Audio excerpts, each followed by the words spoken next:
नमस्कार, KP news 24/7 में आपका स्वागत है। मैं हूं पूजा आपके साथ। आइए सबसे पहले देखते हैं मुख्य समाचार। कर्नाटक के श्रीरंगपट्टनम में धारा 144 लागू। आज टीपू सुल्तान जयंती के मद्देनजर लिया गया फैसला। तेलंगाना में बीआरएस की धरनी योजना पर उठे सवाल। केसीआर ने किया बचाव तो बीजेपी कांग्रेस ने लिया खत्म करने का संकल्प। पीएम मोदी पर फिर राहुल का हमला। मध्य प्रदेश में कहा, जिस राज्य में बीजेपी की सरकार उस राज्य में युवा बेरोजगार।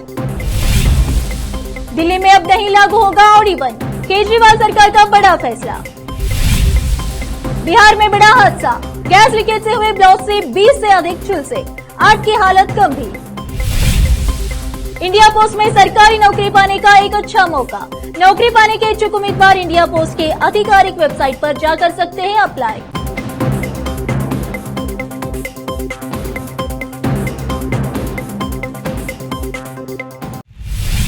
अब समाचार विस्तार से। सेक्शन 144 कर्नाटक में टीपू सुल्तान जयंती समारोह के मद्देनजर श्रीरंगपट्टनम में निषेधाज्ञा लागू कर दी गई है। किसी अप्रिय घटना से बचने के लिए एहतियात के तौर पर इस लागू किया गया। इस संबंध में वरिष्ठ पुलिस अधिकारी ने कहा कि धारा 144 को हर वर्ष की तरह लागू किया गया है। इस पीछे का कारण एक संवेदनशील क्षेत्र का होना है। आदेश सुबह 6 बजे से रात 11 बजे तक लागू रहेंगे। इस दौरान जुलूस, विरोध प्रदर्शन और रैलियां पर रोक रहेगी। पुलिस अधिकारी के मुताबिक बैनर, लाउडस्पीकर, पटाखे और डीजे का इस्तेमाल पर भी रोक लगा दी गई है। धारा 144 के संबंध में बोलते हुए वरिष्ठ पुलिस अधिकारी ने कहा कि इस अवधि के दौरान नारेबाजी, भड़काऊ चित्र, नारे वाले टी शर्ट पहनने पर भी प्रतिबंध लगा दिया गया है। पुलिस अधिकारी ने कहा कि कानून और व्यवस्था सुरक्षा बनाए रखने और सार्वजनिक संपत्ति के जीवन की रक्षा के लिए एहतियाती उपाय के रूप में निषेधाज्ञा लागू की गई है। 9 नवंबर 2023 को कुतबुल्लापुर क्षेत्र से बीआरएस पार्टी के उम्मीदवार केपी विवेकानंद गौड़ा ने अपना नॉमिनेशन पत्र दाखिल किया। इस अवसर पर बीआरएस पार्टी की ओर से एक रैली कट्टा मैसम्मा से सुराराम शाहपुर से होते हुए जीएचएमसी कार्यालय तक निकाली गई। इस दौरान कार्यक्रम रखे गए और एआईएमआईएम अलायंस होने पर ऐसा लग रहा है कि कुतबुल्ला क्षेत्र में बीआरएस पार्टी एक मजबूत मंच पर दिखाई दे रही है। जिधर देखो सिर्फ बीआरएस पार्टी ही नजर आ रही है। हजारों की संख्या में जनता का शामिल होना ही जीत की निशानी है। इस अवसर पर बीआरएस पार्टी क्षेत्र के नेता, महिला नेता, बिहाप एमएलसी शंभीपुर राजू, बीआरएस भाग क्षेत्र के नेता इब्राहिम खान सिद्दीकी, रशीद बेग, क्षेत्र के एआईएमआईएम के नेता मुनीर, याकूब, अकबर और दूसरे लोग शामिल रहे। कुतबुल्लापुर तेलंगाना से केपी न्यूज के संवाददाता मोहम्मद निजाम की रिपोर्ट। गुरुवार 9 नवंबर 2023 को कुतबुल्लापुर निर्वाचन क्षेत्र में विधायक उम्मीदवार कोलन हनुमंत रेड्डी ने हजारों की संख्या में कांग्रेस पार्टी के नेता, महिला नेता और जनता के साथ जाकर अपना नामांकन पत्र दाखिल किया। इस अवसर पर ऐसा लग रहा था कि जिधर देखो इंसानी सौरों का समुद्र दिखाई दे रहा था। इस अवसर पर कांग्रेस पार्टी के पूर्व डीसीसी केएम प्रताप, युवा कांग्रेस पार्टी नेता केएम विशाल, सईद जहांगीर, जलील और कई क्षेत्र के नेता शामिल रहे। कुतबुल्लापुर तेलंगाना से केपी न्यूज के संवाददाता मोहम्मद निजाम की रिपोर्ट। तेलंगाना में इस माह के अंत में विधानसभा चुनाव होने हैं। इसे लेकर सभी राजनीतिक दल जोर शोरों से प्रचार प्रसार व प्रत्यारोप में लगे हुए हैं। वहीं अब राज्य में एक नया बड़ा चुनावी मुद्दा बनकर उभरा है। दरअसल भारत राष्ट्र समिति बीआरएस के एकीकृत भूमि रिकॉर्ड प्रबंधन प्रणाली धरनी अब राज्य में राजनीतिक दलों के लिए आलोचना का विषय बन गई है। गौरतलब है कि मुख्यमंत्री के चंद्रशेखर राव ने साल 2020 में अक्टूबर में धरनी पोर्टल लॉन्च किया था। उनका इस पोर्टल को लाने का उद्देश्य भूमि पंजीकरण से संबंधित मामलों में सुधार और शिकायतों का समाधान करना था। राज्य सरकार ने धरनी रिकॉर्ड का इस्तेमाल कर ही अपनी महत्वाकांक्षी योजना रैतू बंधु के लिए लाभार्थियों की पहचान कर उन्हें वित्तीय सहायता प्रदान की थी। तेलंगाना में नामांकन का आज 10 नवंबर आखिरी दिन है। अधिकतर प्रत्याशियों ने नॉमिनेशन कर लिया है। प्रत्याशियों की ओर से दाखिल किए गए एफिडेविट के मुताबिक 458 करोड़ रुपए की संपत्ति के साथ कांग्रेस के कोमटी रेड्डी राजगोपाल रेड्डी तेलंगाना में 30 नवंबर को होने वाले विधानसभा चुनाव में सबसे अमीर उम्मीदवार है। नलगुंडा जिले के मुनगोड़े निर्वाचन क्षेत्र से चुनाव लड़ रहे राजगोपाल रेड्डी ने गुरुवार को 7 चुनाव अधिकारियों के सामने अपने नामांकन पत्र के साथ जो हल्फनामा दिया है उसमें उन्होंने अपनी पारिवारिक संपत्ति 458.37 करोड़ रुपए घोषित की है। फिलहाल इसे एक छोटा सा ब्रेक।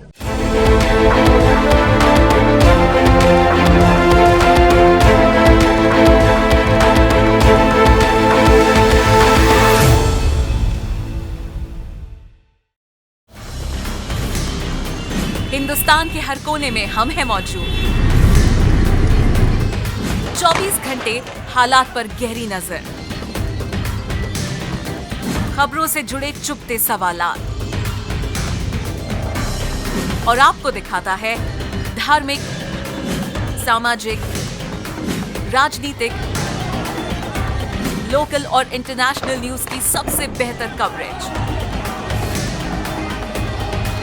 जो आपको रखती है हर पल बाखबर। देश और दुनिया भर की खबर के लिए देखते रहें KP news 24/7। Noor education trust Bidar की ओर से चलाए जाने वाला Noor MEd and BEd college Bidar, recognised by NCTE Delhi and affiliated to Gulbarga University, Gulbarga.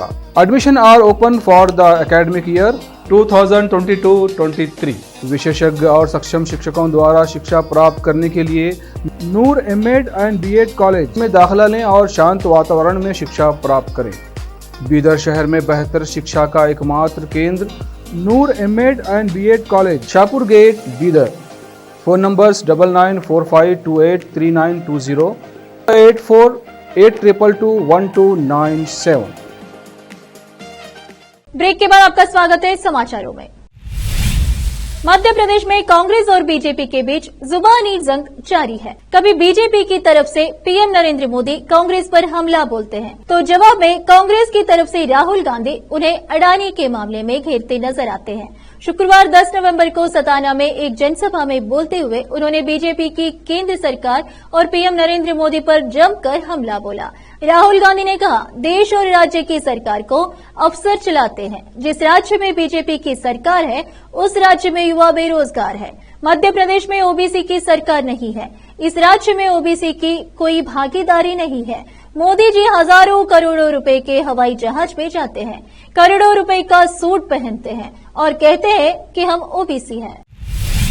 Supreme court में आज दिल्ली के एयर पोल्यूशन को लेकर सुनवाई हुई, जिसमें सुप्रीम कोर्ट ने दिल्ली में ऑड इवन लागू करने का फैसला दिल्ली सरकार पर छोड़ा है। सुप्रीम कोर्ट ने कहा कि दिल्ली में ऑड इवन लागू करना चाहिए या नहीं, ये फैसला खुद दिल्ली सरकार करे। इस बीच दिल्ली सरकार ने फैसला लिया है कि दिल्ली में ऑड इवन नहीं लागू होगा।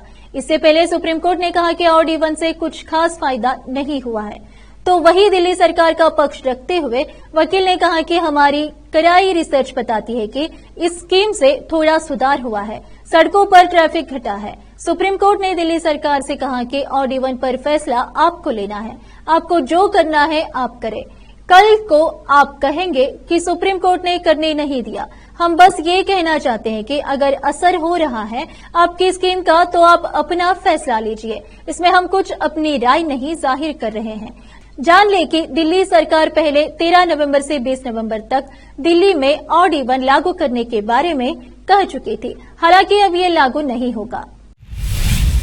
दिल्ली के राउज एवन कोर्ट ने दिल्ली के पूर्व डिप्टी सीएम अपनी बीमार पत्नी से मिलने की इजाजत दी। जानकारी के मुताबिक कोर्ट द्वारा मनीष सिसोदिया को शनिवार सुबह 10 बजे से शाम 4 बजे तक पत्नी से मिलने की इजाजत दी गई। हालांकि इस मुलाकात के दौरान मनीष सिसोदिया मीडिया से बातचीत नहीं कर सकते। राउज एवेन्यू कोर्ट ने मनीष सिसोदिया के मीडिया से बातचीत न करने और राजनैतिक भागीदारी नहीं करने की शर्त के साथ मिलने की इजाजत दी है। पंजाब के राज्यपाल की तरफ से विधानसभा से पारित विधेयकों को मंजूरी न देने पर सुप्रीम कोर्ट ने नाराजगी जताई है। कोर्ट ने कहा कि आप आग से खेल रहे हैं, यहाँ लोकतंत्र है। जनप्रतिनिधियों की तरफ से पास बिल को इस तरह नहीं अटकाया जा सकता। आप यह नहीं कर सकते कि विधानसभा का सत्र ही गलत था। उच्चतम न्यायालय ने पंजाब सरकार से पूछा कि विधानसभा के बजट सत्र की बैठक को स्थगित क्यों किया गया, अनिश्चितकाल के लिए सत्रवासन क्यों नहीं किया गया। शीर्ष अदालत ने पंजाब सरकार और राज्यपाल से कहा, हमारा देश स्थापित परंपराओं पर चल रहा है और उनका पालन किया जाना चाहिए। पंजाब में जो हो रहा है हम उससे खुश नहीं है। यह गंभीर चिंता का विषय है। बिहार के पूर्वी चंपारण के पलनवा थाना क्षेत्र के एक घर में रिसावा के कारण रसोई गैस में सिलेंडर में आग लग गई। हादसे में पूरे घर में आग फैल गई। इससे 20 से अधिक लोग झुलस गए। घायलों में 8 की हालत गंभीर बताई जाती है। पुलिस के मुताबिक अच्छे लाल शाह के घर में गुरुवार की रात रसोई गैस रिसाव हुआ। इससे घर में गैस भर गया। खाना बनाने के लिए जैसे ही गैस चलाने की कोशिश की गई, उसी दौरान गैस सिलेंडर में आग लग गई। हादसे में करीब 20 से अधिक लोग झुलस गए हैं। इनमें 8 लोगों की हालत गंभीर है। बताया जा रहा है कि गैस सिलेंडर में विस्फोटक के कारण आग पूरे घर में फैल गई और घर के सभी लोग उसकी चपेटे में आ गए। मामले की जानकारी के मिलते ही पलनवा थाना अध्यक्ष ललन कुमार, सीओ मणिभूषण कुमार सदल बल पहुंचे और स्थिति का आकलन किया। अब फिलहाल लेते एक छोटा सा ब्रेक।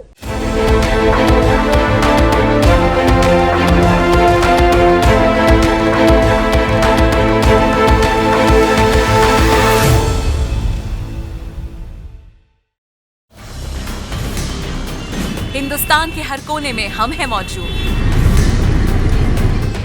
24 घंटे हालात पर गहरी नजर, खबरों से जुड़े चुपते सवालात और आपको दिखाता है धार्मिक, सामाजिक, राजनीतिक, लोकल और इंटरनेशनल न्यूज की सबसे बेहतर कवरेज जो आपको रखती है हर पल बाखबर। देश और दुनिया भर की खबर के लिए देखते रहें केपी न्यूज 24/7।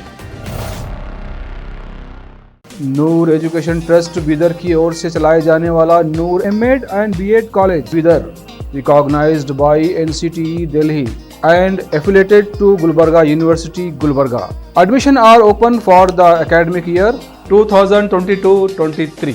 विशेषज्ञ और सक्षम शिक्षकों द्वारा शिक्षा प्राप्त करने के लिए नूर एमएड एंड बीएड कॉलेज में दाखिला लें और शांत वातावरण में शिक्षा प्राप्त करें। बीदर शहर में बेहतर शिक्षा का एकमात्र केंद्र Noor MEd and BEd college, Shahpur gate, Bidar. Phone numbers 9945283920, 8482221297। Break के बाद आपका स्वागत है। आइए देखते हैं फिर से समाचार। मध्य प्रदेश विधानसभा चुनावों के तहत 17 नवंबर को होने वाले मतदान से पहले झाबुआ के कड़कनाथ मुर्ग की मांग बढ़ गई है। वहीं इसके दामों में भी इजाफा दर्ज किया गया है।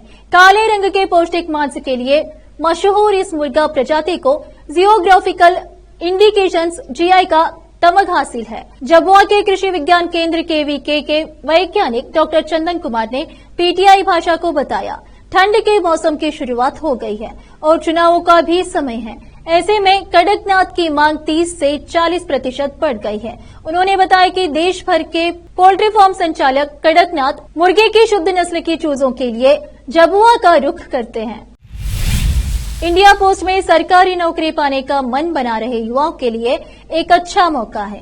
इसके लिए इंडिया पोस्ट ने postal assistant, starting assistant, postman, mail guard और मल्टीटास्किंग स्टाफ के पदों के लिए वैकेंसी निकाली है। इन पदों पर नौकरी करने के इच्छुक उम्मीदवार इंडिया पोस्ट की आधिकारिक वेबसाइट dopsqr.cept.gov.in पर जाकर अप्लाई कर सकते हैं। भारतीय डाक भर्ती 2023 के लिए आवेदन प्रक्रिया 10 नवंबर से शुरू हो चुकी है। उम्मीदवार 9 दिसंबर तक या उससे पहले ऑनलाइन आवेदन कर सकते हैं। यह भर्ती स्पोर्ट्स कोटे के तहत की जा रही है। आखिर में फिर एक बार देखते हैं मुख्य समाचार। कर्नाटक के श्रीरंगपट्टनम में धारा 144 लागू। आज टीपू सुल्तान जयंती के मद्देनजर लिया गया फैसला।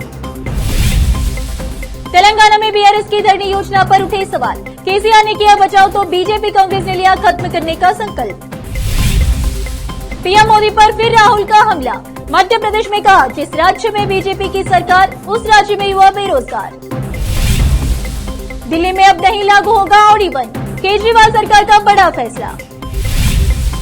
बिहार में बड़ा हादसा, गैस लीकेज से हुए ब्लास्ट से 20 से अधिक झुलसे, 8 की हालत गंभीर। इंडिया पोस्ट में सरकारी नौकरी पाने का एक अच्छा मौका। नौकरी पाने के इच्छुक उम्मीदवार इंडिया पोस्ट के आधिकारिक वेबसाइट पर जा कर सकते हैं अप्लाई।